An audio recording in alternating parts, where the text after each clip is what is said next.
हम वेस्ट बंगाल से आए हैं और अभी यहाँ पे घूमने आए हैं ना फिलहाल और आसपास की जो जगह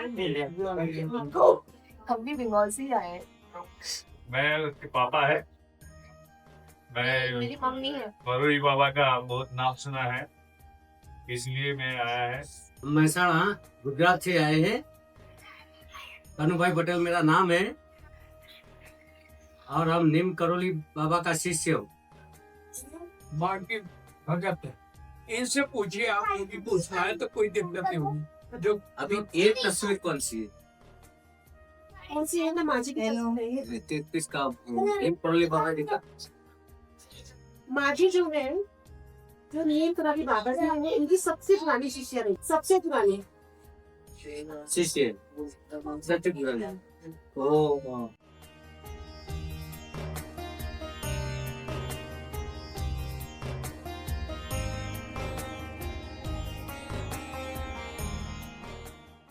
1944 में नैनीताल आया। नैनीताल जो पहले मंदिर बनाया उसका है। यहाँ पे जो है महाराज ऐसे टेस्ट लिया करते थे, तो यहाँ पर हरदास बाबा और माँ इन दोनों का टेस्ट लिया उन्होंने। अचानक महाराज ने कहा हटा, उन्होंने कहा महाराज ऐसे बोलते थे महाराज, ये व्यक्ति को उठा कर फेंक दे नीचे। माजी को उन्होंने उठाया और पहाड़ी से नीचे फेंक दिया। वो लुढ़कते हुए गई तो इस पत्थर पर रुक गई और आके वो वहां आके बैठ गई। तो महाराज बोले आज तो भक्ति पास हो गई।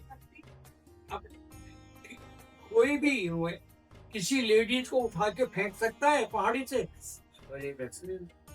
तो वो टेस्ट उनका लिया वो ये कि ये मेरी बात के ऊपर कितना विश्वास करता है।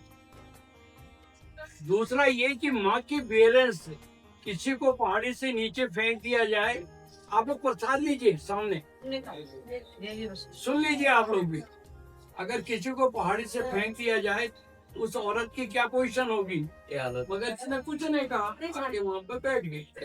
तो नीम करोली महाराज जो है ऐसे करके कुछ ऐसी चीजें करते थे जिसकी वजह से लोगों को जो है भेद हो जाता था और वो मिराकल सब होते थे।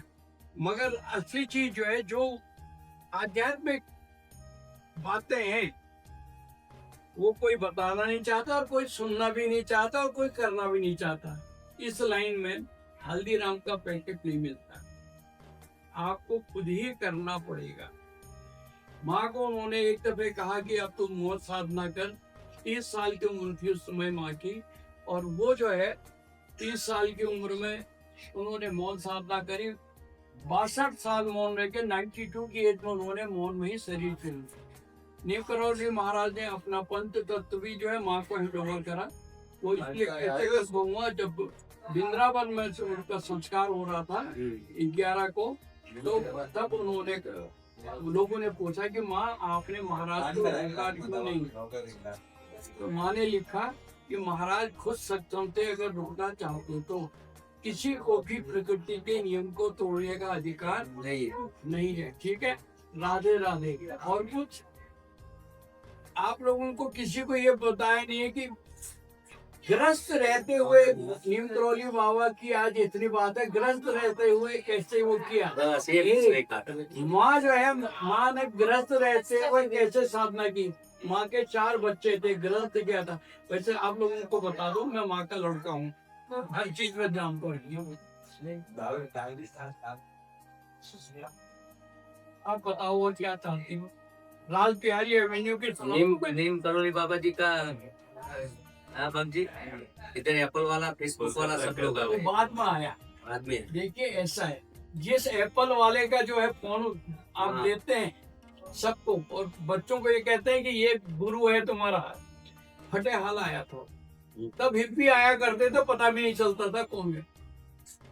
तो वो कहता है I have earn 36 lakh crore रुपया। क्या?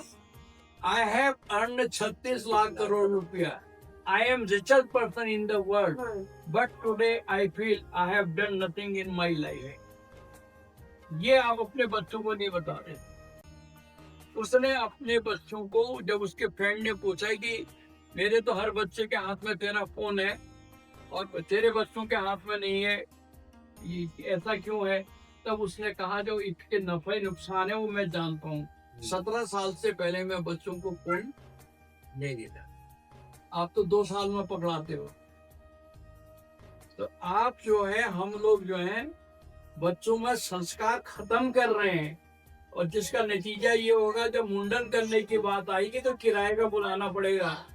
एक संस्था खुलेगी, वो संस्था में होगा कि भाई मुंडन करने के लिए चार्ज चाहिए करके उनका 5,000 रुपए के हिसाब से लेंगे, और तो अमेरिका से वो पैसा आएगा। बाबा जी, नीम करोली बाबा जी का बच्चा था ना? नीम करोली बाबा की सोचो होगी। नीम करोली बाबा के 3 बच्चे थे, 3 बच्चे। 2 लड़के 1 लड़की। मैं क्या बताऊं माँ जी के बारे में। मैं माँ जी से कम मुझे 15 साल हो गए होंगे माँ जी से मिले हुए। जब मैं माँ जी से मिली तो माँ जी ने मेरे को खुद बुलाया। माँ जी ने मेरे से कहा, यहाँ यही पूछा पहला शब्द, क्या तूने गुरु बनाया है, कोई गुरु दीक्षा ली है? मैंने कहा नहीं माँ, अभी मुझे पता ही नहीं है गुरु दीक्षा भी लेते हैं, क्या करते हैं। माँ ने मेरे को फट से स्लेट में मंत्र दे दिया, ये मंत्र है। और वो दिन है, आज का दिन है। हर चीज़ हम बिना माँ की प्रेरणा से नहीं करते। एक बार मन में माँ से आज्ञा ले लेते हैं कि माँ ऐसा कर रहे हैं, ठीक रहेगा। और लेकिन माँ की कृपा ऐसी होती है कि सब कुछ ठीक ही होता रहता है। माँ को जो है, माँ को महाराज जी ने, नीम करोली महाराज जी ने भक्ति के प्रसार के लिए आशीर्वाद दिया था, और माँ ने वही भक्ति का प्रसाद हम सबको दिए। हम क्या कर सकते हैं, माँ जी का जैसा तो हम नहीं कर सकते। हम थोड़ी बहुत कोशिश करते हैं कि हम माँ के पद चिन्हों में चलें। और साल में जो ये प्रोग्राम होता है यहाँ माँ जी का, इसके लिए हम हमेशा पूरे 9 दिन निकालते हैं। इस बार ऐसा रहा कि मेरा थोड़ा स्वास्थ्य डाउन हो गया, तब मैं आ जाई, नहीं तो हम 1 दिन पहले आते हैं और पूरा प्रोग्राम निभा के जाते हैं। तो यही मैं कह सकती हूँ। और क्या कहती हूँ, कह सकती हूँ, हम हर कार्य को माँ की प्रेरणा से करते हैं। माँ से हम अवश्य पूछते हैं एक बार मन में कि माँ हम ऐसा कर रहे हैं, करें, तो हमें माँ से अंदर से प्रेरणा मिलती है, करो। बस यहीं पे मैं अपनी वाणी को विराम देती हूँ। आज यहाँ भीमताल नौकेचताल में मैं जो आया हूँ, तो वाकई ये गुप्ता फैमिली जो है, जिन्होंने मुझे प्रेरित किया, मनोज जी और दीपा जी ने, तो वाकई एक ऐसी आत्मिक मुझे सुख मिला है। क्योंकि मैंने सुना था कि नीम करोली बाबा के बारे में, लेकिन उनकी मुख्य शिष्या जो हैं, हमारी जो मौनी माई हैं, तो उनके लिए, अब माँ के लिए तो क्या कहें, जिनके होंठों पे कभी कभी बद्दुआ नहीं होती, एक माँ ही तो है जो हमसे कभी खफा नहीं होती। तो एक माँ जिनका हमेशा हमारे ऊपर एक आशीर्वाद है, ये भक्ति धाम जो यहाँ पर ये आश्रम है, और यहाँ पर इतना शांत कूल वातावरण, जो अपनी सारी टेंशन आप मिटा सकते हो, और एक ऐसे भक्तिपूर्ण माहौल में आप जो पूरे इन्वॉल्व हो गए हो। और यहाँ पर जो व्यवस्थाएं हैं अति उत्तम हैं, कि ठहरने की व्यवस्था, तो वही नाश्ते की व्यवस्था, खाने की व्यवस्था, और एक पूरे वातावरण एक भक्ति में यहाँ पर जो प्रेरित है।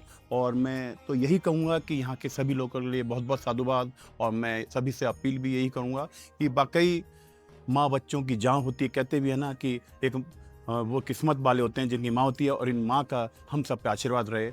इसी आशा के साथ मैं यही अपने शब्दों को वाणी विराम करता हूँ।